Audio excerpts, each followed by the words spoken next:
اگر کسی کے پاس مال ہے اس کا کوئی کمال نہیں، یہ تو اللہ کا فضل ہے، یہ تو اللہ کا کیا ہے۔ اس قصے سے کیا سمجھ میں آیا؟ صحابہ کی دوڑ مال کی تھی کہ اعمال کی تھی؟ مالدار بننا چاہتے تھے کہ دیندار بننا چاہتے تھے؟ یہ محنت ہو رہی، سب میں اعمال کا شوق آ جائے۔ گھروں کی آبادی چیزوں سے نہیں ہے، گھروں کی آبادی مال سے نہیں ہے، زیور فرنیچر سے نہیں ہے، ٹائل پتھر سے نہیں ہے، گھروں کی آبادی اعمال سے ہے، اعمال سے ہے، عمل سے ہے۔ ویران گھر وہ نہیں ہے جن گھروں میں مال نہیں اور چیزیں نہیں، ویران گھر وہ ہیں جس گھر میں اعمال نہیں۔ صحابہ کے گھر چیزوں سے خالی تھے اور اعمال سے، بولو بھائی، بھرے ہوئے تھے۔ آج گھر چیزوں سے بھرتے جا رہے اور اعمال سے کیا ہو رہے؟ عمل سے کیا ہو رہے؟ گھروں میں جو رحمتیں آئیں گی، گھروں میں جو برکتیں آئیں گی، گھروں میں جو خیریں آئیں گی، وہ مال کی بنیاد پر نہیں، چیزوں کی بنیاد پر نہیں، بلکہ گھروں میں برکتیں رحمتیں اعمال کی بنیاد پر آئیں گی۔ گھروں میں نماز کی فضا ہو، میں قرآن کی فضا ہو، میں ذکر کی فضا ہو، گھروں میں دعاؤں کی فضا ہو، گھروں میں سجدوں کی فضا ہو، گھروں میں رکوع کی فضا ہو، گھروں میں یہ اعمال ہوں، گھروں میں رحمتیں آئیں گی، گھروں میں برکتیں آئیں گی، گھروں میں خیریں آئیں گی، گھروں سے شر ختم ہوگا، فتنے ختم ہوں گے، نفس اور کیا ہے شیطانی اثرات گھروں سے ختم ہوں گے اور نحوستیں ختم ہوں گی۔ اگر گھروں میں اعمال زندہ ہو جائیں، اعمال زندہ ہو جائیں، گھر کا ہر فرد قرآن پڑھے، گھر کا ہر فرد قرآن پڑھے، 1 سپارہ، 2 سپارے، 3 سپارے، اماں قرآن پڑھے، بیٹا قرآن پڑھے، بھائی قرآن پڑھے، بچیاں قرآن پڑھے، شوق ہو۔ ایک صحابی رضی اللہ عنہ نے رات کو قرآن پڑھنا شروع کیا، ان کا گھوڑا بدکنے لگا، وہ قرآن پڑھے تو گھوڑا بدکے، وہ قرآن پڑھے تو گھوڑا بدکے۔ بیٹا ساتھ سو رہا، ڈر لگا کہ گھوڑے کا پاؤں بیٹے پر نہ آ جائے۔ جب سلام پھیرا کہ گھوڑا کیوں بدک رہا ہے، دیکھا تو آسمان پر ایک نور ہے سفید بادل کی طرح، اور آسمان کی طرف اٹھتا چلا گیا۔ اب یہ کیا ہے؟ پتہ نہیں کیا ہے۔ آپ کی خدمت میں حاضر ہوئے، سارا قصہ سنا کر دریافت کیا کہ اللہ کے رسول یہ کیا تھا آسمان پہ؟ آپ نے فرمایا یہ آسمان سے فرشتے اترے تھے تمہارا قرآن سننے کے لیے، اگر تم صبح تک پڑھتے رہتے تو آج ساری دنیا فرشتوں کو دیکھ لیتی تھی۔ ہاں، آپ صلی اللہ علیہ وسلم نے فرمایا جس گھر میں سورہ بقرہ پڑھی جاتی ہے شیطان اس گھر سے بھاگ جاتا ہے، چلا نہیں جاتا، بھاگ جاتا ہے۔ ہاں، قرآن کا شوق۔ ایک آگے کہنے لگا کہ مولانا صاحب بڑی پریشانی ہے، کوئی وظیفہ تو بتاؤ۔ اس سے کافی آپ روزانہ قرآن پاک کی تلاوت اہتمام سے کیا کریں، روزانہ قرآن پاک کی تلاوت اہتمام سے کیا کریں۔ کہنے لگا ہاں قرآن بڑی اچھی بات ہے، لیکن کوئی وظیفہ تو بتاؤ۔ کیا ہے کوئی وظیفہ تو؟ ارے قرآن کا شوق پیدا ہو، ذکر کا شوق پیدا ہو۔ الا بذکر اللہ تطمئن القلوب، کان کھول کے سنو کہ دلوں کا اطمینان کس میں ہے؟ اللہ کی یاد میں۔ دلوں کا اطمینان کس میں بھائی؟ اللہ کی۔ ہاں، آپ صلی اللہ علیہ وسلم نے فرمایا جو 100 مرتبہ پڑھے لا الہ الا اللہ، کتنی مرتبہ؟ 100 مرتبہ، جب قیامت کے دن اٹھے گا تو اس کا چہرہ 14ویں رات کے چاند کی طرح چمک رہا ہوگا۔ واہ واہ۔ آپ صلی اللہ علیہ وسلم نے فرمایا جنت کی چابی لا الہ الا اللہ۔ ایک حدیث میں آتا ہے جنت کی قیمت لا الہ الا اللہ۔ آپ نے فرمایا کوئی گناہ ہو جائے تو فوراً کوئی نیکی کا کام کر لیا کرو صحابہ، تاکہ گناہ کی نوست دھل جائے۔ صحابہ نے عرض کیا حضور لا الہ الا اللہ، اس کا پڑھنا بھی نیکیوں میں شامل ہے؟ آپ نے فرمایا یہ تو سب سے افضل نیکی ہے، یہ تو سب سے۔ آپ نے فرمایا اپنے ایمان کو تازہ کرتے رہا کرو۔ واہ واہ، جددوا ایمانکم، اپنے ایمان کو تازہ کرتے رہا کرو۔ صحابہ نے عرض کیا حضور ایمان کو کیسے تازہ کریں؟ آپ نے کیا فرمایا لا الہ الا اللہ، اس کو کثرت سے پڑھو، 100 دفعہ نہیں، 200 دفعہ نہیں، کثرت۔ اور علماء نے لکھا ہے جو 300 دفعہ پڑھے گا وہ کثرت میں آ جائے گا۔ بچے، بچیاں، بوڑھے، جوان، ہمارے غریب، ہمارے امیر، ان کے ہاتھوں میں تسبیح ہو اور کیا پڑھ رہے ہوں لا الہ الا اللہ۔ آپ نے فرمایا سبحان اللہ کا ثواب احد پہاڑ سے بھی زیادہ ہے، الحمدللہ اس کا ثواب احد پہاڑ سے بھی زیادہ ہے۔ واہ واہ، یہ کمائی ہے۔ سبحان اللہ، جنت میں درخت لگ گیا، الحمدللہ جنت میں درخت لگ گیا۔ آپ صلی اللہ علیہ وسلم نے فرمایا کیسی خوبصورت حدیث ہے، کمال کے الفاظ ہیں، کلمتانی خفیفتانی علی اللسانی ثقیلتانی فی المیزانی حبیبتانی الی الرحمن سبحان اللہ وبحمدہ سبحان اللہ العظیم۔ 2 کلمے ہیں جو زبان پر بہت ہلکے ہیں اور قیامت کے دن ترازو میں بڑے وزنی ہیں اور اللہ کو بڑے محبوب ہیں، وہ کیا ہے؟ سبحان اللہ و بحمدہ سبحان اللہ العظیم، سبحان اللہ و بحمدہ سبحان اللہ العظیم۔ شوق ہو، اس سے اطمینان، اس سے دلوں کو راحت، اس سے دلوں کو سکون، اس سے پریشانیاں ختم ہوں، اس سے دل پریشانیاں ختم ہوں۔ آپ صلی اللہ علیہ وسلم فجر کی نماز کے لیے تشریف لے جا رہے ہیں اور حضرت جویریہ رضی اللہ عنہا مصلی پر بیٹھی ذکر کر رہی ہیں۔ اس کا مطلب کیا ہوا؟ خامن صبح جب فجر میں مسجد میں جائے تو بیوی کہاں پر ہو؟ مصلی پر ہو۔ اور آپ صلی اللہ علیہ وسلم فجر کے بعد واپس تشریف نہیں لائے، اشراق کے بعد نہیں آئے۔ حدیث کے الفاظ ہیں رجع بعد ان اضحى، چاشت کے بعد جب سورج میں تیزی آ گئی، کم از کم 2.5-3 گھنٹے آپ واپس تشریف لائے تو حضرت جویریہ رضی اللہ عنہا اسی طرح مصلی پر بیٹھی ذکر کر رہی ہیں۔ آپ نے وضاحت فرمائی، جویریہ میں جب سے گیا ہوں اس وقت سے اب تک تم ذکر کر رہی ہو؟ عرض کیا جی ہاں حضور، اس وقت سے اب تک میں ذکر کر رہی ہوں۔ جب اللہ سے تعلق ہوگا، جب اللہ سے محبت ہوگی، جب اللہ کی عظمت ہوگی، اب زبانوں پر کس کا نام ہوگا؟ اللہ۔ اب ذکر میں لذت، ذکر میں حلاوت، ذکر میں اطمینان، وقت کے گزرنے کا احساس نہیں۔ اب آپ کو پتا تھا کہ اتنا لمبا ذکر ہر مسلمان تو نہ کر سکے گا، آپ نے کام آسان فرمایا کہ جویریہ میں نے تمہارے بعد کیا ہے 4 کلمات 3 مرتبہ کہے، اس کا جو اجر ہے نا تمہارے صبح سے اب تک کے ذکر سے زیادہ ہے۔ کیا؟ سبحان اللہ و بحمدہ عدد خلقہ ورضا نفسہ وزنۃ عرشہ ومداد کلماتہ، اس کا اجر تمہارے صبح سے اب تک کے ذکر سے کیا ہے؟ زیادہ ہے۔ شوق پیدا ہو ذکر کا، ہاں تلاوت کا۔ آپ صلی اللہ علیہ وسلم نے فرمایا جو 1 مرتبہ درود شریف پڑھے گا اللہ کی 10 رحمتیں اس پر نازل ہوں گی اور 10 گناہ اس کے معاف ہوں گے اور 10 نیکیاں لکھی جائیں گی اور 10 درجے اس کے بلند ہو جائیں گے۔ کتنی کمائی ہو گئی بھائی۔ آپ نے فرمایا روشن رات یعنی جمعرات، روشن دن یعنی جمعے کا دن، اس میں میرے پر درود شریف کثرت سے پڑھا کرو کیونکہ تمہارا درود شریف میرے اوپر پیش کیا جاتا ہے۔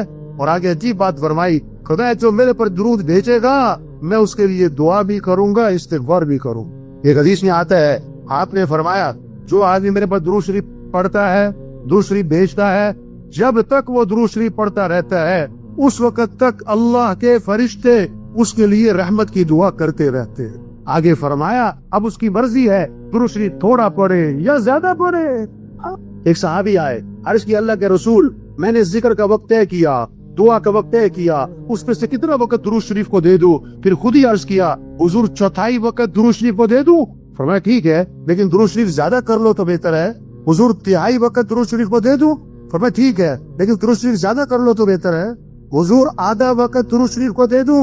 فرمایا ٹھیک ہے لیکن زیادہ کرو تو بہتر ہے۔ حضور میں 2/3 وقت درود شریف کو دے دوں؟ فرمایا ٹھیک ہے لیکن درود شریف اور زیادہ کرو تو بہتر ہے۔ اور عرض کے حضور پھر میں ایسا کرتا ہوں میں سارا وقت درود شریف ہی پڑھتا رہوں گا۔ آپ نے فرمایا اذن تکفا ہمکا ویغفر ذنبکا، اگر تم ایسا کرو گے تمہاری ساری پریشانیاں دور کر دی جائیں گی اور تمہارے سارے گناہوں کو معاف کر دیا جائے گا۔ ہاں یہ شوق پیدا ہو۔ آپ صلی اللہ علیہ وسلم نے فرمایا جو کثرت سے استغفار کرے گا اللہ ہر تنگی سے اسے نکالے گا، پریشانیوں سے بچائے گا، اللہ وہاں سے رزق دے گا جہاں سے وہم و گمان بھی نہیں ہے۔ استغفار پر بات ہے وما كان الله ليعذبهم وانت فيهم وما كان الله معذبهم وهم يستغفرون، جب تک آپ ان میں موجود ہیں ان پر عذاب نہیں آئے گا۔ اگر آپ دنیا سے تشریف لے گئے تو جب تک یہ استغفار کرتے رہیں گے ان پر عذاب نہیں آئے گا۔ ہاں استغفار کی برکت، یہ شوق پیدا ہو۔ آپ صلی اللہ علیہ وسلم نے فرمایا سید الاستغفار یعنی استغفار کا سردار وہ کیا ہے؟ اللہم انت ربی لا الہ الا انت خلقتنی وانا عبدک وانا علی عہدک ووعدک ما استطعت اعوذ بک من شر ما صنعت ابوء لک بنعمتک علی وابوء بذنبی فاغفر لی فإنه لا يغفر الذنوب الا انت۔ یہ سید الاستغفار ہے، اور میں جو صبح کو 1 مرتبہ پڑھے لیکن دل کے یقین کے ساتھ پڑھ لے، اگر شام تک موت آ گئی تو سیدھا جنت میں جائے گا۔ شام کو پڑھ لیا اور صبح تک موت آ گئی تو سیدھا جنت میں جائے گا۔ یہ شوق پیدا ہو جائے بھائی تبلیغ محنت ہے، ایمان بنے، عمل کا شوق آئے، عمل کا شوق آئے، اخلاق اچھے ہو جائیں، زندگی جو خوبصورت بنے گی وہ کس سے؟ مال سے نہیں، چیزوں سے نہیں، اچھے کپڑے، اچھا گھر، اچھی تنخواہ، اچھی گاڑی نہیں، زندگی خوبصورت بنے گی جب اخلاق اچھے ہوں گے، اخلاق اچھے ہوں گے۔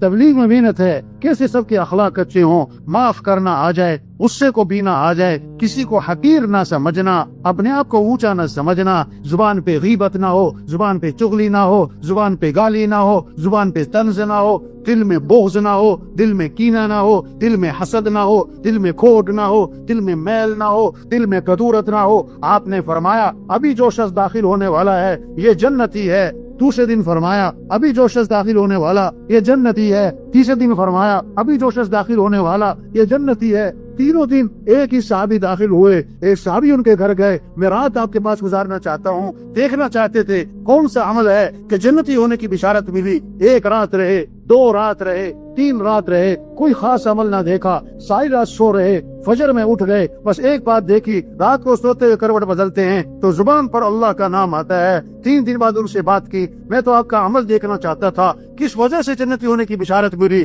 مجھے کوئی خاص عمل نظر نہ آیا، کیا وجہ ہے؟ انہوں نے کہا دیکھو بھی جو میری زندگی ہے یہی ہے، بس ایک بات ہے میری زندگی میں، وہ کیا ہے؟ میں اپنا دل ہر مسلمان سے صاف رکھتا ہوں، کسی کے بارے میں کھوٹ حسد نہیں رکھتا۔ فرمایا یہی وہ عمل ہے جس کی وجہ سے جنتی ہونے کی بشارت ملی۔ اور اگلی بات فرمائی کہ ہے مشکل کام، دلوں کو صاف رکھنا۔ آپ صلی اللہ علیہ وسلم صحابہ کے ساتھ تشریف فرماتے، ایک سڑاند پھیل گئی، بدبو پھیل گئی، صحابہ سے فرمایا یہ پتہ ہے بدبو کس چیز کی ہے؟ صحابہ نے عرض کیا اللہ جانے اللہ کا رسول۔ فرمایا یہ ان لوگوں کی بدبو ہے جو دوسروں کی غیبتیں کرتے۔ دوسروں کی کیا کرتے؟ آج کسی کو غیبت سے روکو کہ بھائی کسی کی بات نہیں کرتے، وہ کہتا میں سچ بول رہا ہوں۔ ارے بھائی غیبت سچ بولنے کا نام ہے، اگر جھوٹ ہے پھر تو بہتان ہے۔ ماچس کی ایک تیلی گھر کو جلا دیتی ہے، یہ زبان کا غلط بول، یہ غیبت، یہ چغلی، یہ غلط بول گھروں کو برباد کر دیتا ہے، خاندانوں کو برباد کر دیتا ہے۔ اخلاق میں سب سے بنیادی چیز ہے یہ زبان کا بول میٹھا ہو۔ یہ زبان کا بول خاندانوں کو جوڑتا بھی ہے، خاندانوں کو توڑتا بھی ہے، غیر کو اپنا بھی بناتا ہے، اپنے کو غیر بھی بناتا ہے۔ نکاح بھی بول ہے، طلاق بھی بول ہے، یہ دلوں کو جیت بھی لیتا ہے، یہ دلوں کو چیر بھی دیتا ہے، یہ محبتیں بھی بکھیرتا ہے، یہ نفرتیں بھی پھیلاتا ہے۔ اپنے بول میٹھے بنائیں۔ تبلیغ میں جب ایمان بنے گا پھر اخلاق بنیں گے۔ کامل ایمان والا کون؟ کہ جس کے اخلاق اچھے ہوں۔ سب سے زیادہ وزنی چیز قیامت کے دن ترازو میں وہ آدمی کے حسن اخلاق ہوں گے، حسن اخلاق ہوں گے۔ فرمایا آپ نے جنت میں میرا قرب اسے ملے گا جس کے اخلاق اچھے ہوں گے، جس کے اخلاق اچھے ہوں گے۔ اخلاق کیا ہیں؟ سل من قطعک، جو رشتہ توڑے تم رشتہ جوڑو، واعف عمن ظلمک، جو ظلم کرے تو اسے معاف کرو، احسن الی من اساء الیک، جو برائی کرے بدلہ اچھائی سے دے دو، آتی من حرمک، جو نہیں کھلاتا کہ اسے کھلاؤ، جو نہیں پوچھتا کہ اسے پوچھو، جو نہیں آتا کہ اس کے بعد جاؤ۔ یہ اخلاق ہے۔ ادفع باللتی ہی احسن فاذا الذی بینک وبینہ عداوۃ کأنہ ولی حمیم۔ برائی کا بدلہ اچھائی سے دے دو، کیا دشمن بھی دوست بنے گا؟ آج جھگڑے کیوں ہیں؟ یہ جھگڑے کیوں ہیں؟ توبہ، اخلاق بگڑ گئے، صبر نہیں، برداشت نہیں، غصے پہ قابو نہیں۔ ایک صحابی نے عرض کیا حضور مجھے نصیحت فرمائیں۔ فرمایا غصے پہ قابو پاؤ۔ زدنی یا رسول اللہ۔ حضور کچھ اور نصیحت فرمائیں، لا تغضب، غصے پہ قابو کرو۔ حضور کچھ اور نصیحت فرمائیں، فرمایا لا تغضب، غصے پہ قابو کرو۔ فردد مرارا فقال لا تغضب، بار بار عرض کیا۔ حضور کچھ اور نصیحت، ہر بار یہی فرمایا غصے پہ قابو کرو۔ غصے بیان تھا کہ پولیس والوں میں نا سارے پولیس کے لوگ تھے، تو یہ حدیث بیان کی کہ حدیث میں آتا ہے آپ نے فرمایا غصے پہ قابو پاؤ۔ تو سب سے بڑے جو افسر بیٹھے تھے فرمانے لگے اگر اس ایک حدیث پر عمل ہو جائے ہمارے بہت سارے جیل کے تھانوں کے مسئلے حل ہو جائے۔ غصے پہ قابو۔ آپ نے فرمایا پہلوان وہ نہیں ہے جو کسی کو اٹھا کے پھینک دے، پہلوان وہ ہے جو غصے کے وقت میں اپنے نفس پہ قابو پا جائے۔ آپ صلی اللہ علیہ وسلم نے فرمایا جس کو غصہ آیا اور وہ غصہ نکالنے پر قادر تھا لیکن غصے کو پی گیا، اللہ قیامت کے دن جنت کی حوریں اس کے سامنے کھڑی کر دیں گے اور فرمائیں گے جو پسند ہے لے لے اس میں سے۔ کس بات پر؟ غصہ پینے پر، غصہ پینے پر۔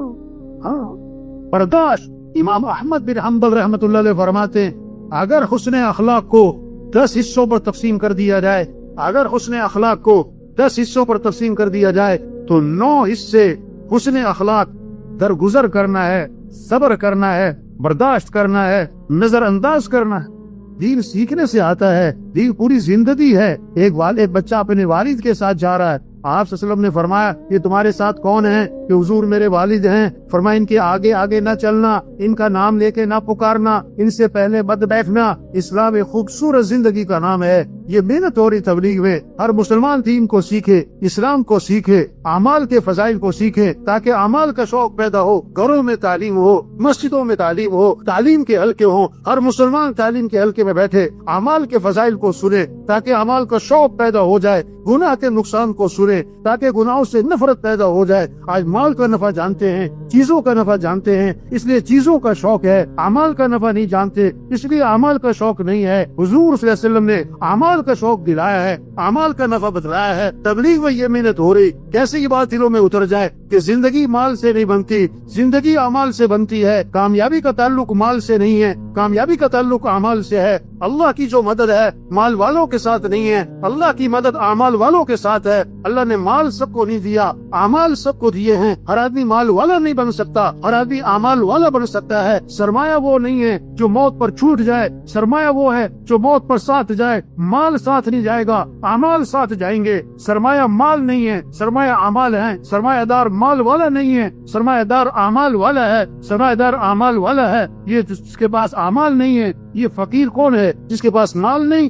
نہیں، فقیر وہ جس کے پاس اعمال نہیں۔ یہ قبر کا فقیر ہے، یہ قیامت کا فقیر ہے، یہ آخرت کا فقیر ہے۔ صحابہ کے پاس مال نہیں، اعمال تھے۔ صحابہ میں مال کا نہیں، اعمال کا شوق تھا۔ ہر صحابی مالدار نہیں، دیندار بننا چاہتا، عمل والا بننا چاہتا۔ صحابہ کی جو دوڑ لگی ہوئی تھی مال میں آگے بڑھنے کی نہیں تھی، اعمال میں آگے بڑھنے کی تھی۔ غریب صحابہ اکٹھے ہوئے اور حضور صلی اللہ علیہ وسلم میں حاضر ہوئے اور آ کر ایک مقدمہ لائے کہ حضور کیا ہوا؟ کہ حضور یہ مالدار بھائی ہم سے آگے نکل رہے، ہم پیچھے رہ گئے۔ وہ کیسے بھائی؟ وہ نماز پڑھتے ہیں، ہم نماز پڑھتے ہیں، برابر ہے۔ وہ روزہ رکھتے ہیں، ہم روزہ رکھتے ہیں، برابر ہے۔ ان کے پاس مال ہے، یہ اللہ کے راستے میں خرچ کرتے ہیں۔ یہ کیا ہے؟ یہ غلاموں کو آزاد کرتے ہیں، خرید کے آزاد کرتے ہیں۔ ہمارے پاس مال کوئی نہیں، ہم اللہ کے راستے میں خرچ نہیں کر سکتے۔ تو خرچ کرنے کے عمل میں یہ ہم سے آگے نکل رہے، یہ پریشانی لے کر آئے۔ آپ نے فرمایا میں تمہیں ایسا عمل بتلاتا ہوں جو اس عمل کو کرے گا اس سے آگے کوئی نکل نہیں سکے گا، اتنا اجر کمائے گا اس کے برابر کوئی پہنچ نہ سکے گا۔ وہ کیا ہے؟